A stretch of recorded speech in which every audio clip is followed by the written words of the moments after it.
Fala, meu povo, tudo bonzinho com vocês? Vamos dar sequência aqui no nosso estudo de Direito Administrativo, falando de intervenção do Estado na propriedade, tá certo? Sempre lembrando, pessoal, que propriedade é o direito que você tem de usar, gozar e dispor em relação a alguma coisa. Isso é um direito fundamental, está lá no artigo 5º, inciso 22, como a gente já sabe, não é? Relembrando também que o inciso seguinte, o inciso 23, vai falar na função social da propriedade. E quando a gente combina isso tudo com a supremacia do interesse público, que é uma conquista civilizacional moderna, né? Talvez seja até uma decorrência natural da convivência humana, na verdade, a gente tem o fundamento da intervenção do Estado na propriedade, tá bom? Relembrando também que essa intervenção do Estado na propriedade privada, ela pode ser restritiva ou ela pode ser supressiva. Ela é supressiva quando ela aniquila o direito de propriedade, e nós já estudamos as desapropriações e questões controvertidas relacionadas à desapropriação, expropriação, etc. E ela pode ser restritiva, quando ela apenas limita, mas ela não mata, ela não aniquila o direito de propriedade, tá bom?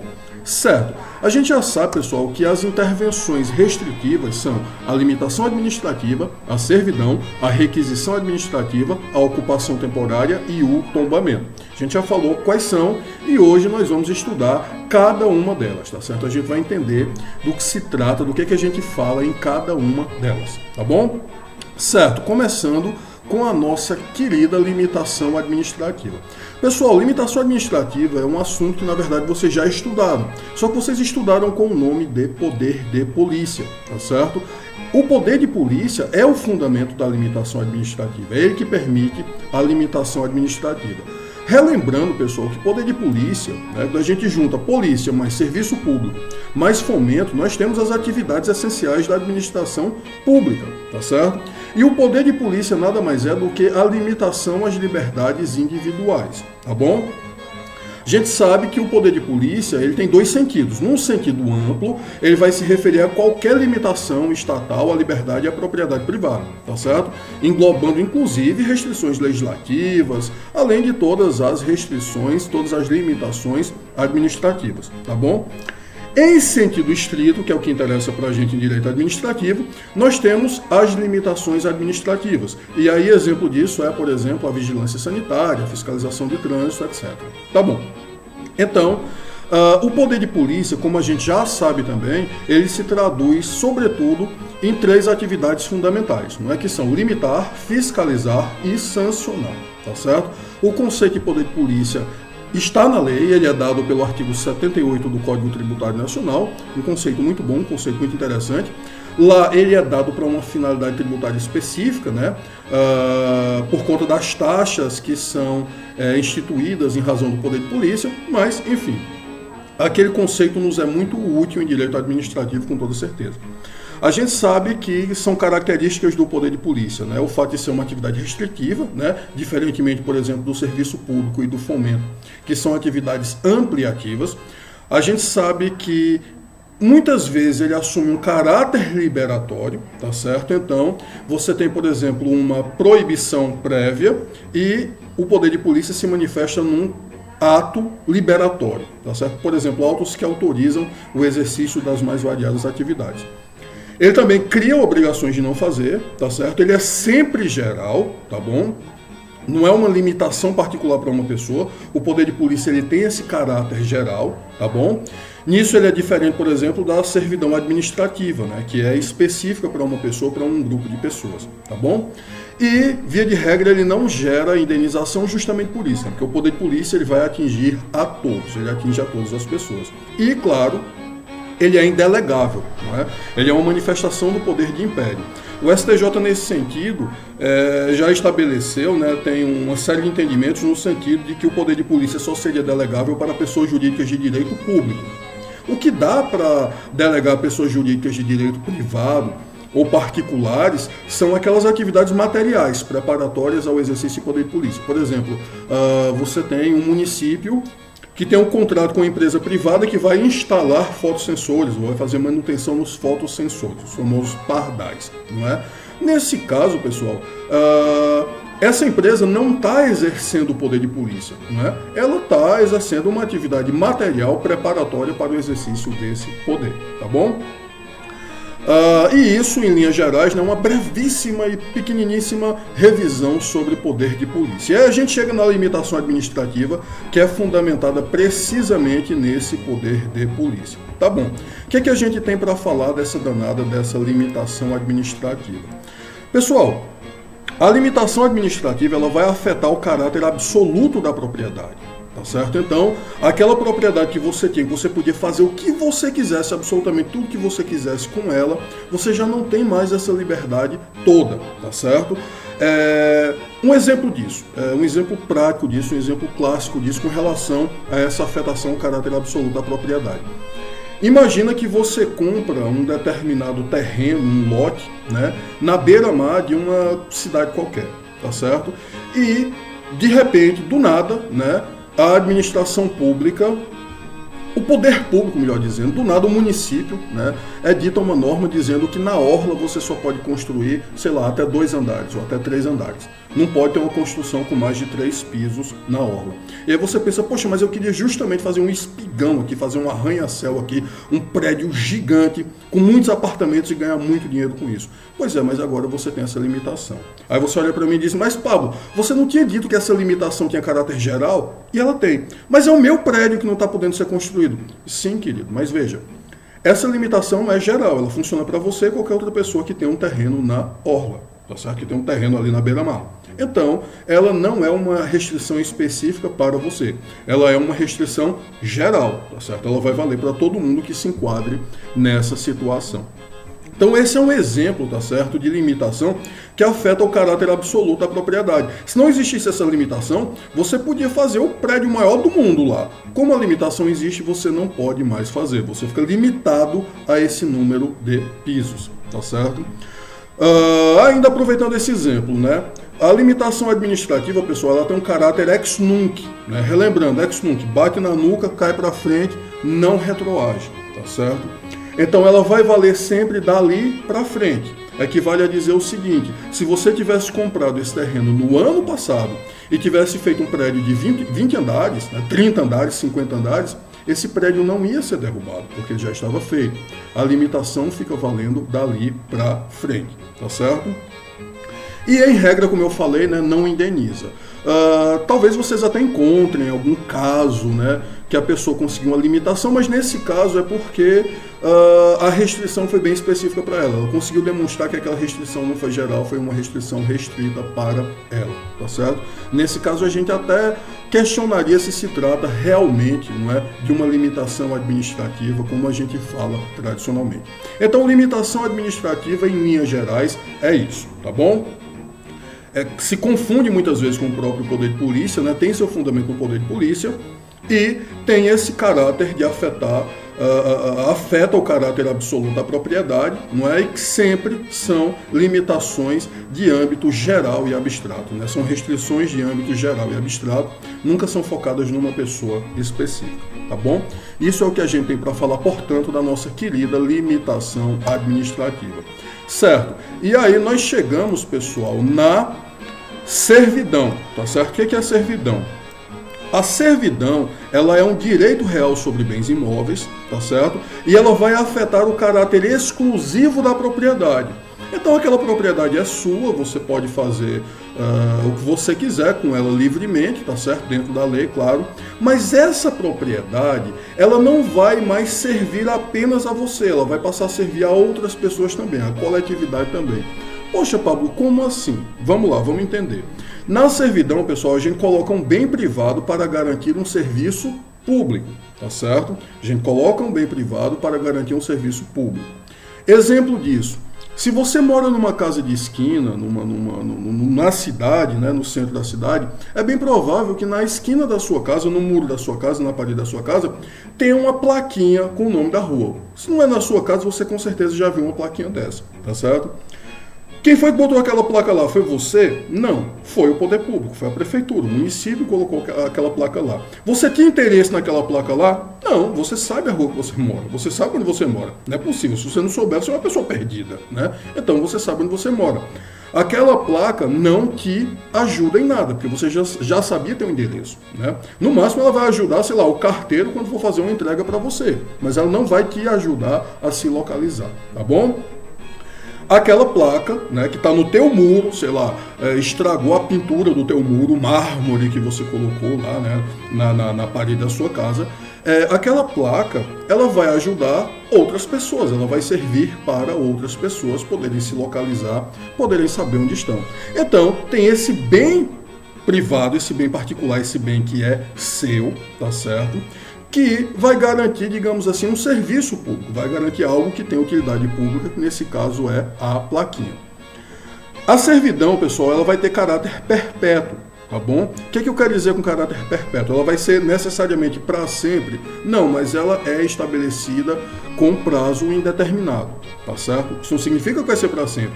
É possível, e já aconteceu aqui em Juazeiro, inclusive, que a própria prefeitura perdeu o interesse em colocar a plaquinha, né, na esquina, no muro da casa, e colocou um postezinho na esquina, na calçada, com a placa mais visível, melhor, mais bacana, tá certo? Então, não necessariamente a servidão vai ser eterna, mas ela é instituída por prazo indeterminado, por isso a gente diz que ela tem caráter perpétuo, tá bom? Vamos dar mais um exemplo aqui de servidão. Você tem um terreno, tá certo? Você tem uma fazenda, ou o terreno não precisa nem ser grande não, e o poder público vai lá e coloca um poste para passar um fio de alta tensão, para que as pessoas possam ter acesso à energia elétrica. Isso é outro exemplo claro de servidão. Então você tem esse bem seu, tá certo? Essa propriedade sua, que é o seu imóvel, né? No qual tem um poste colocado pelo poder público que está garantindo um serviço público, que é o fornecimento aí de energia elétrica, tá bom? Então isso é a nossa querida servidão administrativa. Pablo, indeniza? Sim, a indenização é prévia em caso de dano, tá certo? Se houver um dano, você tiver um prejuízo, qualquer que seja, você tem o direito de indenização. Como é que funciona a servidão, Paulo? É parecido, mais ou menos parecido com a desapropriação. Declara e depois executa, tá bom? Então isso é a servidão administrativa, tá bom? Numa das nossas videoaulas anteriores, a gente falou um pouquinho, né, a gente viu a questão da desapropriação indireta. A desapropriação indireta, pessoal, ela vem muitas vezes ela vem disfarçada de servidão, tá certo? Como é que isso funciona? O poder público, né, institui uma servidão que, na verdade, tira a tua propriedade. Então, pega esse exemplo que eu falei do poste, tá certo? Imagina que você tem, sei lá, um terreno, um lote, e o poder público colocou um poste. Tá, isso atrapalhou a tua vida, mas não tirou o teu terreno, né? O terreno ainda é seu. Aí coloca outro, aí mais um, mais outro, mais um, mais outro. Aí 20 postes no teu terreno. Poxa, o terreno não é mais teu, você não tem mais o que construir lá, não tem mais nada que você possa fazer lá. Então, nesse caso, nós teríamos uma desapropriação indireta. Você teria direito a obter não apenas a indenização pela servidão, mas o valor do bem, da mesma forma que a gente viu na desapropriação, tá certo? Com perdas e danos, lucros cessantes, tudo que você tem direito, bom danado, tá bom? Então, isso é a nossa querida servidão administrativa. Vamos seguindo agora falando da requisição administrativa. A requisição administrativa, pessoal, ela também é um direito fundamental. Ela também está prevista no artigo 5º, inciso 25, tá certo? E o que é que esse inciso vai estabelecer? Que, havendo iminente perigo, né, o poder público poderá requisitar bens particulares. Aqui é aquela coisa que a gente vê muito nos filmes, né? O policial está perseguindo o bandido, e aí a viatura quebra, e aí ele requisita o carro de um cidadão que está passando lá, e aí persegue o bandido, destrói o carro, não sobra mais nem o pneu, não sobra mais nada, tá certo? O carro explode, logo aquela coisa toda, mas ele prende o bandido. Pronto. Esse é o exemplo clássico de requisição administrativa, tá bom? Havendo iminente perigo, é possível fazer a requisição de bens particulares. A indenização, nesse caso, é ulterior, ela é depois e é se houver dano. Nesse exemplo do carro, explodiu o carro, o poder público tem que pagar um carro novo, tá certo? Poxa, não explodiu, mas furou um pneu novo. Arranhou, conserta a pintura. Então, qualquer dano precisa ser indenizado. Só que a gente só vai saber se houve dano depois, tá bom? Atenção aqui, podem ser bens móveis, imóveis ou serviços, tá certo? Como é que isso funciona? Pessoal, vamos imaginar aqui esse cenário da pandemia, tá certo? Muitas pessoas doentes e aí a rede pública não consegue atender todo mundo.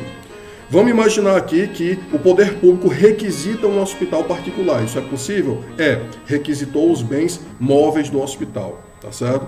Poxa, mas não adianta ter só o prédio do hospital, é necessário também os medicamentos, as macas, os remédios, tudo. Faz a requisição disso também. Poxa, mas não adianta ter o espaço, ter os medicamentos, ter os equipamentos se você não tiver gente para trabalhar. Faz a requisição dos serviços também, dos profissionais desse hospital, tá certo? Então, a requisição pode recair sobre bens móveis, bens imóveis e também sobre serviços, tá bom? É assim que funciona a requisição administrativa. Muita atenção agora nesse detalhe, pessoal. Na requisição administrativa, nós temos sempre o iminente perigo, tá certo? Sempre tem essa situação de perigo iminente. É isso que autoriza a requisição administrativa, tá bom? Por que eu estou chamando a atenção de vocês para isso? Para não confundir com a próxima forma, né, com a próxima forma de intervenção, que é a ocupação temporária. A principal característica da ocupação temporária acaba sendo essa. Você não tem um perigo iminente, né? Você não tem um iminente perigo, mas você precisa, o poder público precisa ocupar um bem privado por prazo determinado, por interesse público. E aí também vai indenizar posteriormente em caso de dano. Exemplo disso, pensa nas eleições. Muito provavelmente você vota ou você conhece alguém que vota não num prédio público, mas num prédio particular, de uma escola, de uma universidade, de um clube, etc. O que é que acontece? Né? O poder público faz a ocupação desses bens, tá certo? Esses bens imóveis, para poder instalar as urnas e as zonas eleitorais funcionarem normalmente, tá certo? Então, é isso que acontece. Pablo, se tiver um dano, se quebrar alguma coisa, indeniza, tá certo? Haverá indenização em caso de dano. Então, exemplo de ocupação temporária. Escola particular, né, sendo ocupada durante uma eleição. Não tem perigo iminente, não tem nada, existe apenas a necessidade de ocupar esse bem para que a eleição possa acontecer, tá certo? Então isso é a ocupação temporária, tá bom? Vamos lá, vamos falar agora, pessoal, do tombamento. O tombamento, ele é uma forma de intervenção do Estado na propriedade bem interessante, porque é uma intervenção como forma de proteção do patrimônio histórico, artístico e cultural, tá certo? Ele é um direito real sobre bens móveis ou imóveis, tá bom? E o tombamento, ele é importante também porque ele acaba muitas vezes caindo nas questões, OAB, concurso público, etc. A desapropriação e tombamento acaba sendo bastante frequente, tá bom? Então o tombamento é isso, essa intervenção como forma de proteção do patrimônio histórico, artístico e cultural, tá certo? É um direito real sobre bens imóveis ou móveis, pode ser sobre bens móveis também. E aí geralmente aqui surge uma dúvida, né? Você pensa, poxa, Pablo, eu sei de uma igreja que foi tombada, um prédio muito antigo, muito bonito que foi tombado, mas bem móvel, como é isso? Imagina, por exemplo, um quadro, tá certo, pintado por um pintor muito famoso, que tem um valor artístico muito grande, esse bem móvel pode ser tombado. Pensa, sei lá, na espingarda que Lampião usava, tá certo? O bacamarte lá que ele usava. É um bem que tem valor histórico, tá certo? Poderia muito bem estar no museu e ser tombado, ser um bem tombado, tá bom? Então é possível que bens móveis sejam tombados também. Detalhe interessante, apenas bens corpóreos, tá certo? O tombamento ele não pode recair, pessoal, sobre ideias, né? Sobre criações intelectuais. Parte da doutrina vai discordar disso, tá certo? Tem uma administrativista aí que é sempre do contra, sempre discorda dessas coisas e tá errado, pessoal. Esse tombamento é apenas sobre bens corpóreos, tá certo? Eu vou explicar isso para vocês. Vocês nunca mais vão esquecer isso, nunca mais vão confundir isso, tá bom? Pensa o seguinte, pensa, por exemplo, na tapioca. Tá certo? Tapioca tem um valor cultural muito grande pra gente. Cuscuz também, tá certo? Rapadura, meu Deus do céu, docinha, boa danada, tá bom? Tem um valor histórico muito grande pra gente, um valor incomensurável pra nós, tá certo? Só que você não tomba a rapadura, você tomba a receita, a forma, o processo como ela é construída.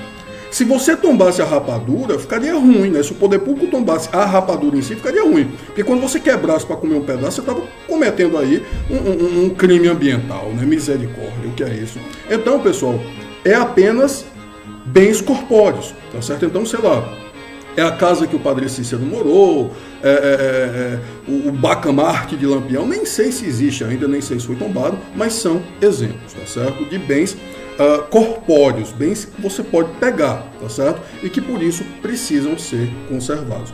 Poxa, Pablo, e quando a gente tem uma coisa assim, uma criação artística, uma música do Luiz Gonzaga, bonita danada, a receita da rapadura que você falou, nesses casos, o que é que a gente faz para preservar? Nesse caso, pessoal, o que a gente faz é o registro desse bem não corpóreo. O registro dessa ideia, dessa fórmula, dessa receita, pode ser um projeto, pode ser qualquer coisa dessa natureza.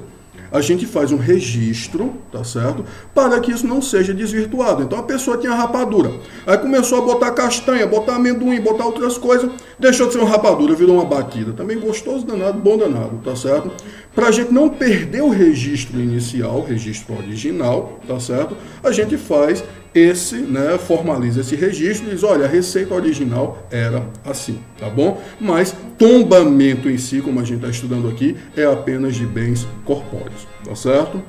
Detalhe interessante, é perfeitamente possível, pessoal, que haja mais de um tombamento sobre o mesmo bem, tá bom? Então pensa aí, por exemplo, tá na casa do Padre Cícero, tá certo? Tem valor municipal? É importante para a história do município de Juazeiro? Então é possível um tombamento municipal. Por quê? Porque tem valor local, tá bom? Tem valor regional? É importante para a história do Estado? É muito importante. Então é possível que o Estado faça o tombamento também, tá bom? Tem valor nacional? Tem, claro que tem. Vem gente do Brasil todo nas romarias, todo mundo conhece a história do Padre Cícero de Juazeiro do Norte, tá certo? Na época que ele era vivo, né, o livro de Lourenço Filho já mostra isso. Vinha romeiro de Santa Catarina para cá. Não sei nem como era que conseguia vir, mas vinha, tá certo? Então, se tem valor nacional, pode ser tombado pela União. E internacionalmente a Unesco, né, também faz o tombamento de bens, tá certo? O tombamento, pessoal, ele também tem caráter perpétuo, tá certo? Então ele também é estabelecido por prazo indeterminado, o que não significa que ele vá ser para sempre. É possível que o poder público justifique e extinga o tombamento, tá certo? Então, vamos pegar esse exemplo aqui. Imagina que eu chego com um bacamarte, um espingarda, um rifle, né? O termo correto, na verdade, é rifle. Chego com um rifle e digo, era o de Lampião, aí faz o tombamento. Depois descobre que não era aquele, o que aquele bem, na verdade, era falso, tá certo? Lampião nunca deu um tiro nele. Nesse caso, é possível usar essa justificativa para extinguir o tombamento. E aí o tombamento deixa de existir, tá certo? O poder público pode, portanto, justificar e extinguir esse tombamento. Diz, amor. Eu faço a edição do vídeo depois aqui dessa parte. Você tá um expert nisso. Eu tô indo buscar. Tá bom. Te amo. Eu volto por aqui, a gente come, eu vou deixar pra isso mais tarde. Tá certo?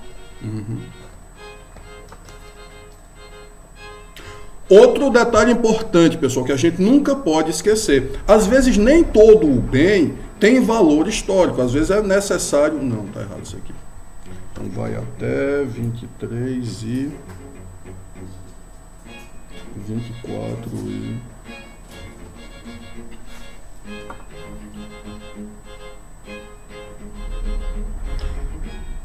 Outro detalhe muito importante, pessoal, que a gente nunca pode esquecer. Às vezes não é todo o bem que tem valor histórico, tá certo? Então, um exemplo de um quadro aí pintado, sei lá, por Portinari.